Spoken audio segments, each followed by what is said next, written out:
Welcome to the Dopamine Fix Cinema channel, and today we're talking about the film Death of a Unicorn, available to stream now on HBO Max. If you don't want any spoilers and are just here for my rating, I don't want to waste any of your time, and so for this dark comedy, I'm giving it a solid 6 out of 10 stars. Look, Death of a Unicorn is not a deep movie, nor does it pretend to be, and that's fine. Not every movie needs to have some deep philosophical message to be enjoyed. This is simply a fun and entertaining dark comedy about the hubris of the rich and powerful when faced with the majesty and unknown of nature. Now, the nature in this instance is a fantastical since we are talking about unicorns after all, but it's cool nonetheless. First, we have Elliot, a man who has a mildly successful career as an attorney but failing as a father, and will simp to the rich Leopold family's desires.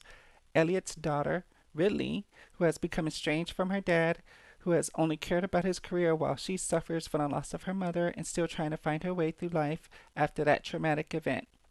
This is the caricature of middle class American society, struggling for success and suffering in a silence that the rich never see.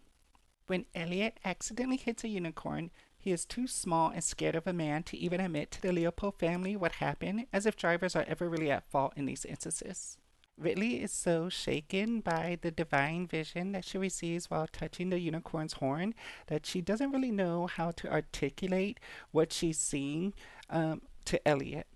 Conversely, Death of a Unicorn shows the rich Leopold family as a caricature of what left-leaning rich families are like, pretending to care about problems of the world and throwing money at the symptoms of the problems instead of attacking the issues at the root cause. They do this because in many, though not all instances of philanthropy, the rich want to be showered in praise for gifting part of their wealth to various issues. If there were no issues for them to donate to, then they would have nothing that stood them apart from other wealthy folk. It's literally rich folks' version of collecting cards.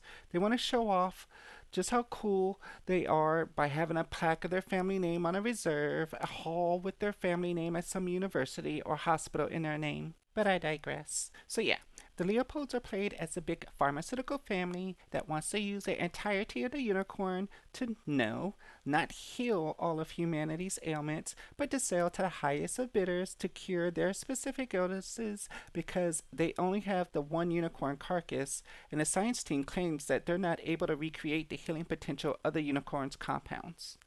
At various points, the Leopolds are shown eating, injecting, sniffing, and smoking parts of the unicorn to attain its gifts. There's even a subtle nod to Willy Wonka as Odell is revitalized after the ejection of the unicorn. When it dawns on the Leopold family that there are multiple unicorns, it now becomes an issue of catching them all like Pokemon to ensure their riches and continued good health. Of course, as I stated, this is a dark comedy, so nothing goes to plan.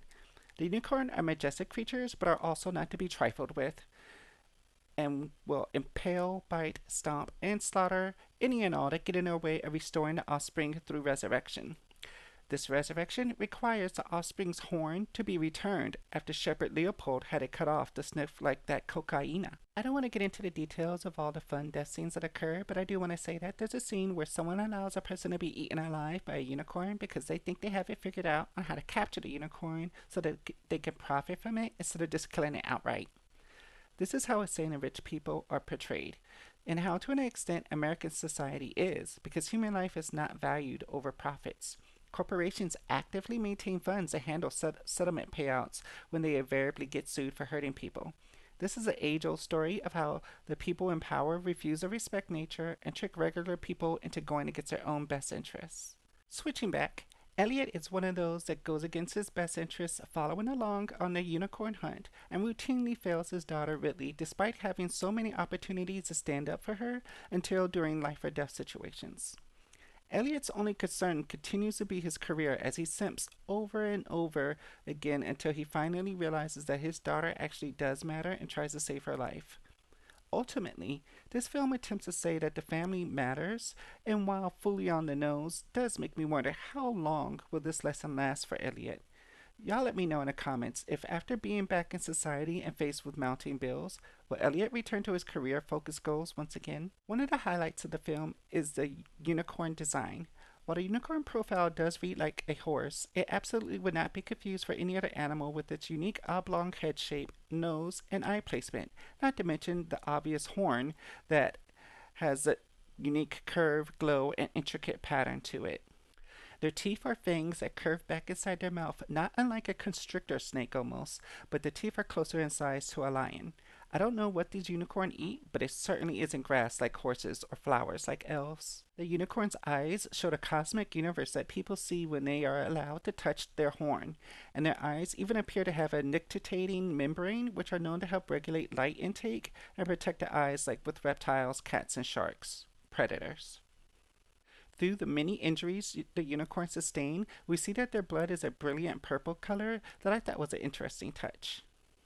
Another interesting aspect is that the unicorns change color. I didn't think much of this while watching the film for the first time, but the unicorns start out white, and later, after their parents attempt to retrieve their offspring get more pissed off, they turn black.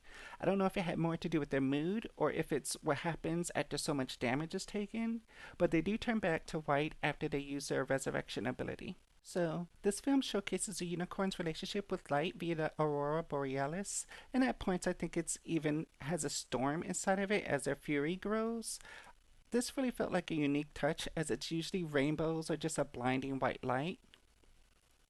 We also have this view of the unicorn through the security team's thermal camera that I thought was pretty neat too.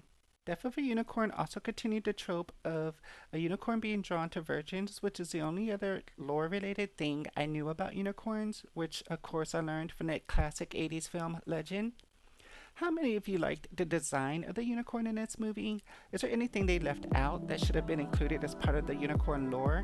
Once again, I'm giving Death of a Unicorn 6 stars out of 10.